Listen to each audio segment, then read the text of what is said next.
नमस्कार, स्वागत है आप सभी का हमारे इस खास बुलेटिन में। मैं हूं आपके साथ अंशिका। रुक करेंगे आज की बड़ी खबरों का। मुख्यमंत्री विष्णुदेव साय राजनांदगांव के दौरे पर रहेंगे और वहां आयोजित कई कार्यक्रमों में शामिल होंगे।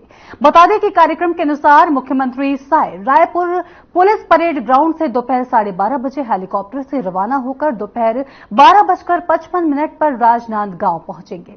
मुख्यमंत्री राजनांदगांव के नया बस स्टैंड में मिनी माता प्रतिमा पर माल्यार्पण कार्यक्रम और तिरंगा रैली कार्यक्रम में शामिल होंगे। इसके बाद 2:20 पर राजनांदगांव के स्वर्गीय गोविंदराम निर्मलकर ऑडिटोरियम में मिनी माता निर्वाण दिवस कार्यक्रम और जिला स्तरीय शपथ ग्रहण समारोह में शामिल होंगे और राजनांदगांव के अपहरण 3:30 बजे हेलीकॉप्टर से प्रस्थान कर 3:55 पर पुलिस परेड ग्राउंड आने के बाद यहां से कुशाभाऊ ठाकरे परिसर बोरिया कला जाएंगे और वहां से शाम 5:25 पर मुख्यमंत्री निवास रायपुर लौट जाएंगे।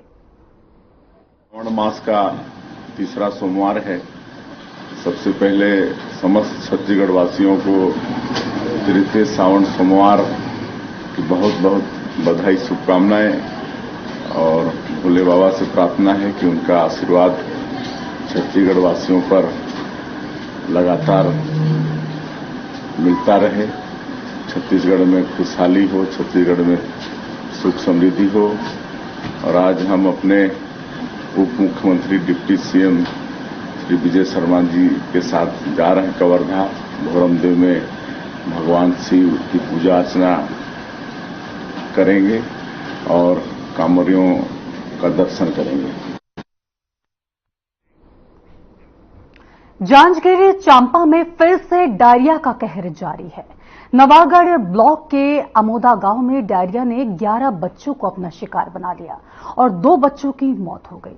डायरिया से बच्चों की मौत के बाद स्वास्थ्य महकमे में हरकत में आए हैं और गांव में कैंप लगाने की तैयारियों में हैं। देखिए हमारी इस खास रिपोर्ट में।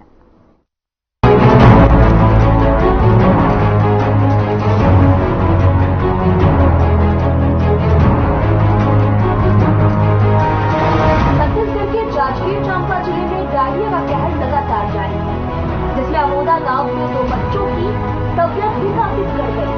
बच्चों को इलाज के लिए अस्पताल में भर्ती कराया गया, जहां उनकी मौत हो गई है। डायरिया से 2 बच्चों की मौत की सूचना मिलने के बाद जिला प्रशासन हरकत में आ गया है। एसडीएम के साथ स्वास्थ्य विभाग के अधिकारी गांव पहुंचे हैं और मृतकों के घर और आसपास के लोगों का स्वास्थ्य परीक्षण भी कराया, जिसमें 9 बच्चे और जवान डायरिया प्रभावित मिले, जिन्हें नवागढ़ सामुदायिक स्वास्थ्य केंद्र में भर्ती कराया गया है। वहीं गांव में स्वास्थ्य कैंप लगाने के निर्देश दिए गए। गणेश्वर यादव 8 साल एक दिन उल्टी हो दस्त हो दस्त के बाद में डॉक्टर बुलाए, गांव के ठीक हो गए। शाम के खाना खाई दाल भात, और बाद हाथ पल्ला रखना चालू तो पूरा नवागढ़ वहाँ लेके गए राशा भाटा। वहाँ इलाज करी, देखी मैडम, देखे बाद में जवाब दे दी ले जाओ, खत्म हो गया। कायम खत्म हुआ कुछ पता चले? उल्टी दस्त होते 16। हाँ, एक रोज हुई। अच्छा, गोली खिलाए तो बंद हो गई। तो उल्टी दस्त से आओ कैसे? तुम कहूँ घर में हवा थोड़े उल्टी दस्त? नहीं नहीं। पानी कहाँ के पीता तुम? पानी नल के पीते। तो साफ हवा नल के पानी छान के पिया था। अच्छा, पानी छान के पिया था। और कौन से नल के आते? टंकी ले। टंकी वही नया जब लगे थे वाला? नहीं, नया वाले नहीं, पुराने वाले। पुराना वाला। तो बीच बीच में फट गए, लेकिन हाँ फट गया हवा। गंदा मिल गया पानी यहाँ पर? गंदा मिले हवा, कचरा हाँ कचरा उचड़ा मिले। कहा चाहता कौन है इसमें गाँव में? पानी मिला साफ सुथरा, पानी साफ सुथरा चाहिए। बच्चे लोग बच्ची बेटी हाँ और इसे 5 साल की का हो रही है? ओला उल्टी और है, बाथरूम जाती से बार बार। तेकर बाद ओला यहाँ हॉस्पिटल ले गई। हॉस्पिटल आज बाद में काय हुई तो नहीं जानता। तेकर बाद आज तो रास्ता में खत्म हो गया। अभी कहाँ है वो?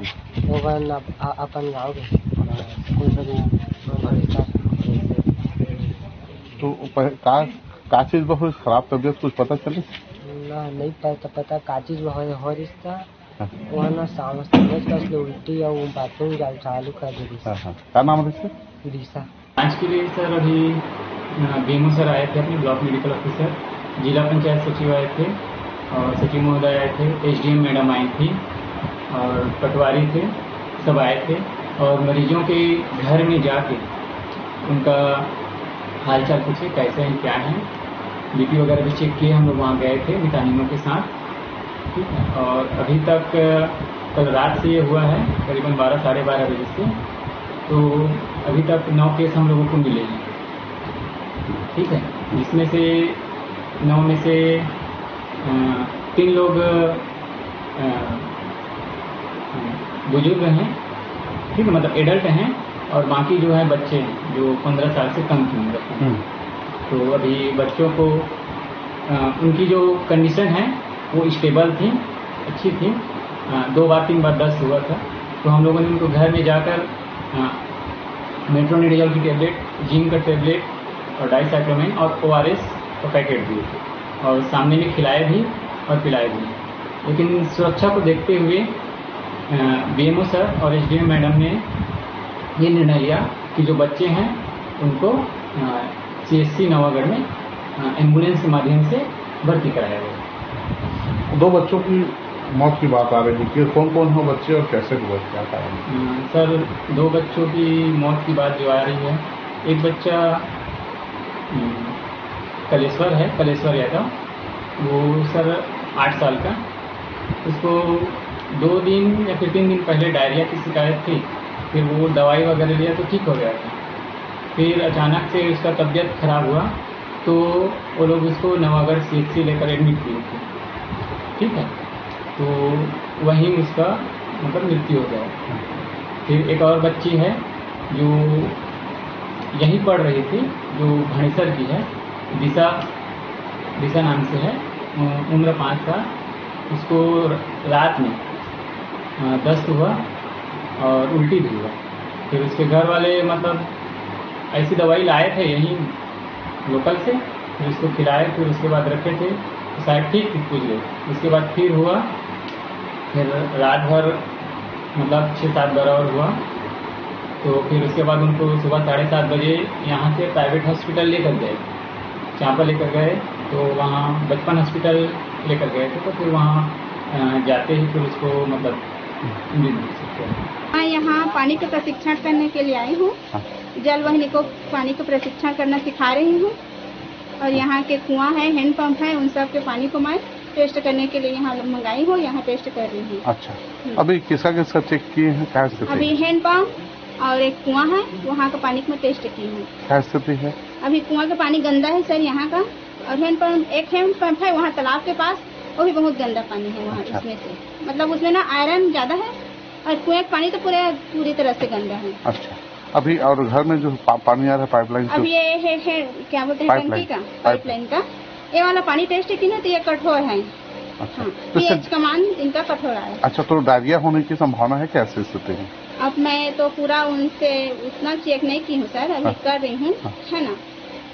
तो अभी कुछ सूचना मिली है आप लोगों को, कोई खत्म हो गया बच्चे लोग? हाँ, सूचना मिली है, यहाँ सूचना मिली तभी तो हम लोग आए। क्या सूचना मिली? यहाँ 2 बच्चे ना खत्म हो गए, एक 8 साल का बच्चा है और एक 5 साल का। अच्छा। बोले हैं उनकी स्कूल से आने के बाद ना उनकी तबीयत अचानक से खराब हो गई। एक तो हॉस्पिटल जा रहे थे, रास्ते में ही मतलब खत्म हो गए, और एक घर पे। अमोदा गांव में डायरिया करने के बाद जिला प्रशासन ने गांव में कैंप लगाने के निर्देश दिए और PHE विभाग द्वारा पानी का परीक्षण भी किया जा रहा है। पानी के प्राथमिक परीक्षण में दूषित पानी घरों तक पहुंचना और उसे पीने का प्रयोग में लाना पाया गया है। वहीं ग्रामीणों का भी कहना है कि पीने का पानी पुराने पाइपलाइन और पुरानी टंकी से आ रहा है। कई जगह से पाइपलाइन टूट गई है, गंदा पानी पाइप के माध्यम से घरों में पहुंच रहा है, जिसके कारण अमोदा गांव में फैले डायरिया ने 2 बच्चों को मौत की नींद सुला दिया है। डायरिया 2 जने खत्म हुआ है बच्चे में, और प्रकोप तो चलते हैं, कभी साफ सफाई नहीं है पानी उनी के सब, है ना। तो इसे अभी डॉक्टर बना रहे, इसे अब इलाज कर, दवाई सैंपल करके अपन जी की सवाई अभी दो चार जन आदमी लेगी सब एम्बुलेंस में गए। अच्छा। रिश्तेदार तो ये पानी कहाँ पे था तुम अभी? वही टेप नल वाले से। अच्छा। टंकी वाला। हाँ। तो अभी नल जल वाला नया बनते वाला है कि? उमा नहीं आता पानी, उमा नहीं आता पानी। और जो पुराना वाला है तीन वाला आता हुआ। तो साफ सुथरा पानी आता तो नहीं आवे बराबर नहीं। पंचर बीच बीच में पाइप कर ऊपर से प्रवेश करते। ठीक है। कहाँ चाहता तुम? साफ सुथरा चाहता ना, बच्चा मन भी बढ़िया स्वस्थ रहे, और पढ़ाई लिखाई बढ़िया से अच्छे से करे, ऐसे के चाहता हूँ। साफ सुथरा तब तो शरीर भी तंदुरुस्त रही और बीमार पड़त रही। डायरिया से हुई बच्चों की मौत के बाद गांव की दुर्दशा अधिकारियों के सामने आ गई। चरमराई सफाई व्यवस्था और पानी में फैल रही बीमारी ने गांव की व्यवस्था के साथ साथ नल जल योजना पर भी सवाल खड़े कर दिए। अब बच्चों की मौत के बाद क्या शासन और प्रशासन नल जल योजना की जांच कर दोषियों पर कार्रवाई करेगी? Bureau report.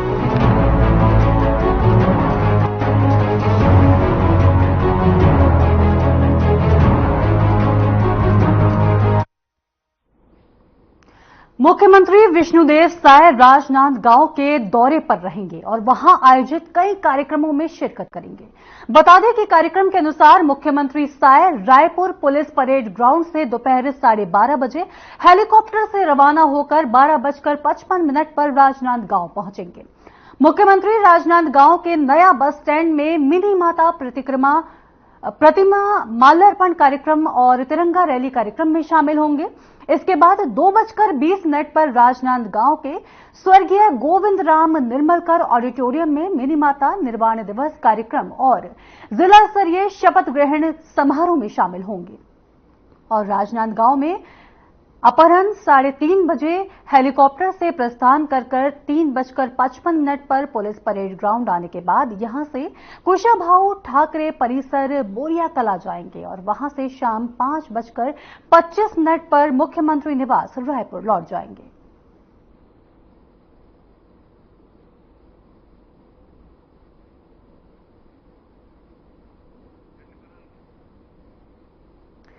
कार्यक्रमों की हम आपको जानकारी दे रहे हैं कि किस तरह से सीएम का आना रहेगा। सीएम का दौरे के बारे में आपको जानकारी दे रहे हैं।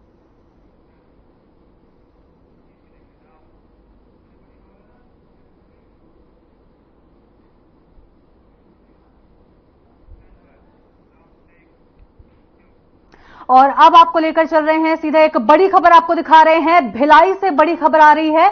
भिलाई में कांग्रेस को बड़ा झटका लगा है। नगर निगम भिलाई के 3 पार्षदों ने इस्तीफा दे दिया है। आपको बता दें कि रानू साहू, रविशंकर कुर्के और हरिओम तिवारी ने इस्तीफा दे दिया है। 2 पार्षद निर्दलीय चुनाव जीतकर कांग्रेस को समर्थन दिए थे और साथ ही साथ अब आपको बता दें कि पार्षद पार्टी में अपनी अपेक्षाओं से चल रहे थे ये लोग नाराज। 10 से 12 पार्षद अभी इस्तीफा और भी दे सकते हैं। इस वक्त की बड़ी खबर आपको बता रहे हैं। भिलाई से सीधा बड़ी खबर आ रही है, जहां पर 3 पार्षदों ने इस्तीफा दे दिया है और अभी 10 से 12 पार्षद और इस्तीफा दे सकते हैं। कांग्रेस को बड़ा झटका लगा है। लगातार भिलाई से बड़ी खबर आपको बता रहे हैं। कांग्रेस को बड़ा झटका लगा है। नगर निगम भिलाई के 3 पार्षदों ने इस्तीफा दे दिया है। रानू साहू, रविशंकर कुर्के और हरिओम तिवारी ने इस्तीफा दिया है और उनके साथ ही साथ आपको बता दें कि अभी 10 से 12 पार्षद और भी इस्तीफा दे सकते हैं। ये बड़ी खबर आ रही है। कांग्रेस को बड़ा झटका लगा है भिलाई में।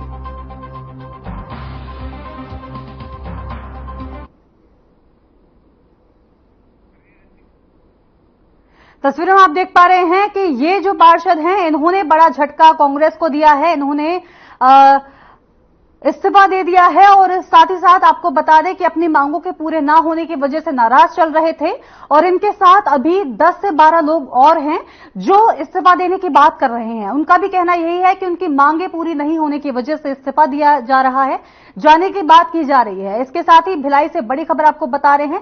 कांग्रेस को एक बहुत बड़ा झटका यहां पर लगा है।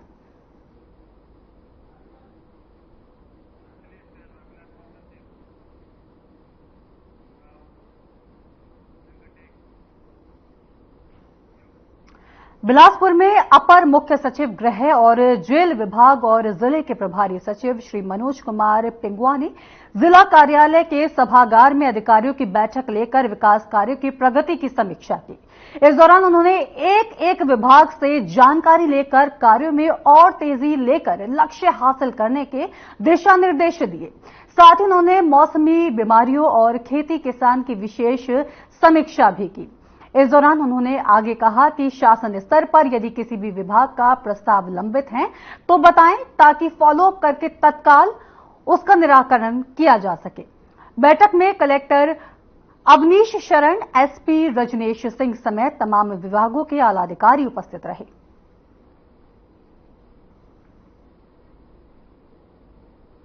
साथ ही आपको बता दें, कलेक्टर ने बैठक की कार्रवाई का संचालन करते हुए कार्यों की प्रगति का जायजा लिया और उनसे अवगत भी कराया।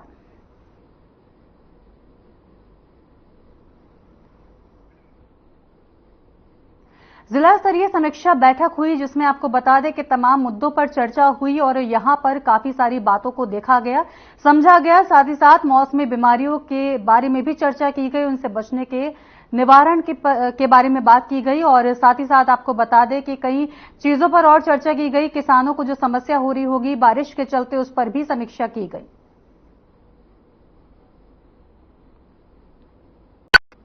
साथ ही विकास कार्यों की प्रगति की भी समीक्षा यहां पर की गई। बता दें कि अधिकारियों को कई दिशा निर्देश दिए गए और तमाम अधिकारी इस समीक्षा बैठक में उपस्थित रहे। इस बैठक में जो आयोजित की गई थी और आप तस्वीरों में आप देख पा रहे हैं किस तरह से चर्चा की जा रही है।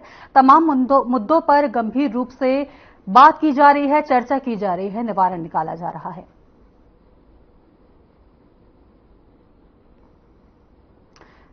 बता दें कि मनोज पिंगुआ की बैठक आयोजित की गई थी और इसमें जिला स्तरीय ये बैठक थी। इसमें तमाम विकास कार्यों की समीक्षा की गई उन्होंने और साथ ही साथ विकास कार्यों में क्या प्रगति आ रही है, क्या तेजी चल रही है, उसकी जो करंट स्थिति है उससे भी अवगत करवाया गया। साथ ही कई तमाम चर्चा भी की गई जिनमें बारिश से होने वाली बीमारियां और किसानों को जो समस्या हो रही है बारिश से रिलेटेड, उस पर भी चर्चा की गई।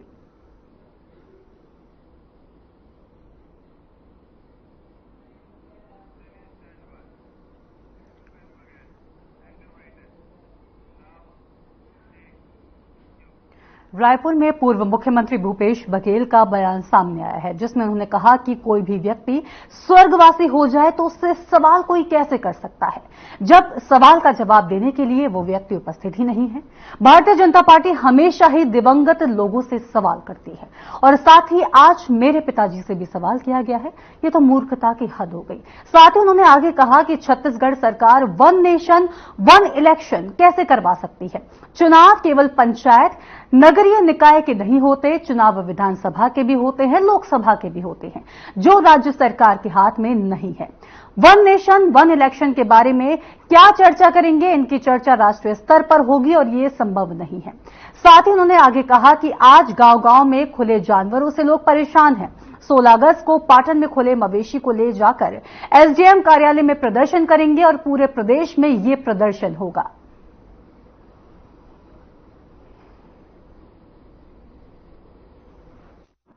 चुनाव सवाल खड़े किए थे और सरकार की तरफ सवाल खड़े किए थे और सरकार की तरफ से कोई जवाब नहीं आया। विधानसभा में भी कहा था, प्रेस के माध्यम से कहा। ये शराब घोटाला बोल रहे हैं, चुनाव तक के तो समझ आ रहा राजनीति, लेकिन यदि राजनीति नहीं है, शराब घोटाला है, तो फिर वही जो होलोग्राम सप्लायर, अभी तक होलोग्राम वही सप्लाई कर रहा है, वही शराब ठेकेदार है, शराब फैक्ट्री वाले हैं जो शराब सप्लाई कर रहे हैं, वही प्लेसमेंट एजेंसी है, कोई तो बदला नहीं है। या तो आरोप राजनीति से प्रेरित था, लोगों को बदनाम करने के लिए था, या फिर ये सरकार भी लिप्त है। 8 महीने से वही काम कर रही है। ईडी वालों को भी इनसे अभी जो सरकार में बैठे हैं उनसे पूछताछ करना चाहिए। और दूसरी बात ये होलोग्राम नकली होलोग्राम है, तो ये हर समय कोई नया विषय ऐसा ले आते, मतलब इनके पास कोई ज्यादा विषय है नहीं। वन नेशन वन इलेक्शन, अब one nation one election Chhattisgarh कैसे करा सकती है, जिसके बारे में चर्चा कर रहे हैं, है ना। यहाँ तो भाई चुनाव केवल पंचायत या नगरीय निकाय में होते हैं, यहाँ चुनाव विधानसभा भी होते हैं, लोकसभा भी होते हैं, जो इसके हाथ में नहीं है। तो वन नेशन वन इलेक्शन के बारे में ये क्या चर्चा करेंगे? राष्ट्रीय स्तर पर होगा भाई चर्चा, और ये संभव भी नहीं है। हमारे कांग्रेस पार्टी तो शुरू से करेगी, ये संभव नहीं है वन नेशन वन इलेक्शन। तो कटा और किस दिन बिल कटा, ये दोनों को मैच कर लीजिएगा तो उसकी पता चल जाएगा क्या हो रहा है। ये बलौदा बाजार मामले में देवेंद्र यादव को फिर एक बार और नोटिस जारी हुआ। इससे पहले 3 दफा और नोटिस जारी हो चुका है और उनसे पूछताछ भी की जा चुकी है। पूरे प्रदेश जान चुका है, इससे सरकार समझ गया, शासन प्रशासन ने इसका कोई कंट्रोल नहीं है। इसके मामले पे ठप्पा है जो बलौदा बाजार की घटना घटी, जिसमें कलेक्ट्रेट और एसपी कार्यालय धू पर भी चल गए। अब उसके बाद अब क्या करें? तो लोगों को प्रताड़ित किया, शासन उसके पास है, फुटेज उसके पास है, सब कुछ उसके पास है। इसके लिए जिम्मेदार तो वही लोग हैं। अब वो चूंकि बदनामी हो रही है तो किसी न किसी माथे में थोपने का काम, इसके अलावा क्या?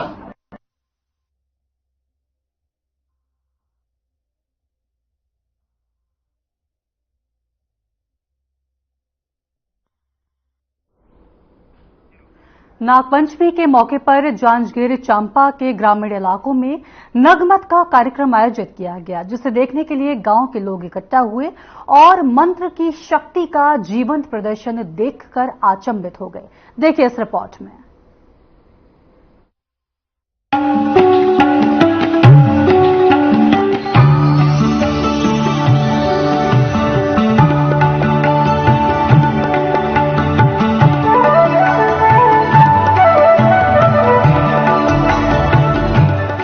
चांपा में नागपंचमी के दिन नगमत का आयोजन किया गया, जिसमें बैगाओं ने गुरु की गद्दी पीढ़ा में सजाई। बैगाओं ने भगवान शिव के साथ नाग की पूजा अर्चना की और गुरु गद्दी को लोगों के बीच स्थापित किया गया।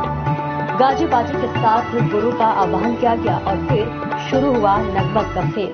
हम लोग को जो मिला हुआ है मंत्र वगैरह, उनका सबका अनुवाद करते हैं, पूजा पाठ करते हैं, हवन वगैरह होता है और सब एक साथ मंत्र वगैरह का जाप करते हैं।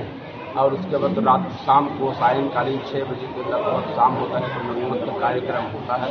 ये पिछले हम लोग अब जानते नहीं, अब मेरी उम्र खुद 60 साल की हो गई है, तो पुराना परंपरा कम से कम 200 साल से चलते आ रहा है, सुनने में आता है। हमारे बुजुर्ग लोग बताते हैं, पूर्वज लोग, हम लोग नहीं जानते ना, हमारे पिताजी पूर्वज लोग जानते हैं, पता नहीं कब कई 100 साल से चल रहा है। बस उसी परंपरा का निर्वहन हम लोग कर रहे हैं। क्या होता है नगमत में? क्या होता है नगमत में? वो मंत्र वगैरह के द्वारा से उनको जिंदा किया जाता है। हम लोग सांप वगैरह भी काटता है तो पहले बहुत सारे लोगों को भी जीवित किए हुए हैं। जिस समय हॉस्पिटल में सब चीज़ व्यवस्था नहीं था, तब तक मैं खुद अपने जानकारी में 8-10 लोगों को मैंने खुद मंत्र के जरिए से उनको हमारी टीम ने जीवित किया हुआ है। अस्पताल आने के बाद हॉस्पिटल उस समय तो वैसा व्यवस्था नहीं था, आज पूरा हॉस्पिटलाइज है, आज पूरा हॉस्पिटल पर निर्भर है, आज सभी लोग हॉस्पिटल ले जाते हैं। पहले ये सब चीज़ व्यवस्था नहीं था तो यहाँ लाते थे और बहुत सारे लोग यहाँ से ठीक होकर भगवान शंकर भगवान की कृपा से यहाँ से गए। आज किसकी आराधना करते हैं आप? हम लोग भगवान भोलेनाथ, आज उन्हीं का पूजा होता है। तो गाना गाते हैं, क्या गाना गाते हैं? बस उन्हीं का भजन है, सब भगवान भोलेनाथ, भगवान शेष नाम का भजन। तो अभी जो कुछ लोग अभी सांप के रूप में रोकेंगे अभी जी, नगमत में क्या होता है, कैसे रोको? उस मंत्र के द्वारा उनको लौटाया जाता है और उन्हीं की फिर शक्ति द्वारा उनको पुनः उसी स्थिति में फिर लाया जाता है।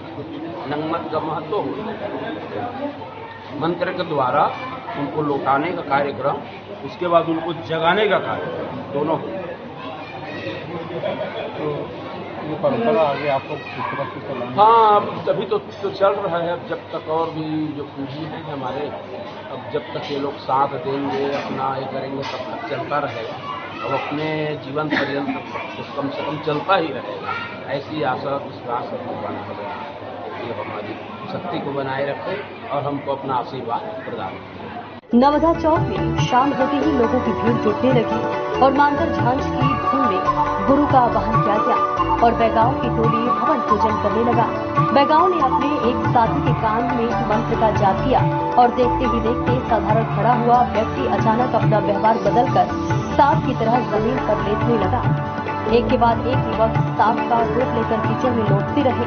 बैगाओं के समूह ने फिर से उनके कान में मंत्र बोला और उन्हें वापस इंसानी रूप में लाया गया। लेकिन हम लोग जो हमारे परंपरा से पूर्वजों की परंपरा नगमत नाग देवता पूजा करते हैं शेष नाम की शंकर भगवान की, उसी को हम लोग परंपरागत चला रहे हैं और आज तक पीढ़ी दर पीढ़ी चला आ रहा है। तो ये बताइए, अभी नगमत होता है, वो नगमत का क्या कारण रहता है, क्या होता है नगमत? नगमत का अर्थ ये है कि पहले उसको हम लोग मंत्र के द्वारा जो हमारे जो आदमी जो मंत्र सीखे हैं, जो शिष्य लोग हैं, वो लोग उनको ले जाया जाता है और लोग हमें मंत्र के द्वारा उनको सांप के रूप में लाते हैं। पूरा सांप नहीं मतलब उनका सवार होता है, फिर वो लोग जो जितने समय तक वो होता है उनको समय लौटते हैं वो लोग, उनके द्वारा फिर वो लोग आकर के जो गुरुदेव हमारे वहाँ हैं वहाँ पर आके दूध लाई खाते हैं, उनके बाद उनको अपने शांत किया जाता है। तो इसको देखने के लिए कहाँ से लोग आते थे पहले? अब उनको देखने के लिए पूरा भैया हमारे गांव के हैं, बाहर से है, जितना भी यहाँ काफी भीड़ लगता हुआ है। अब बहुत दिन से चला आ रहा है और आप खुद देख सकते हैं भीड़ को, और बहुत दिन से चला आ रहा है। हम लोग हमारे जब दादा लोग थे वो जमाना से चला आ रहा है। गांव-गांव में बैगाओं की टीम प्राचीन गुरु से शिष्य को मिलने वाली मंत्र की परंपरा को आज भी बनाए रखे हैं। Bureau report.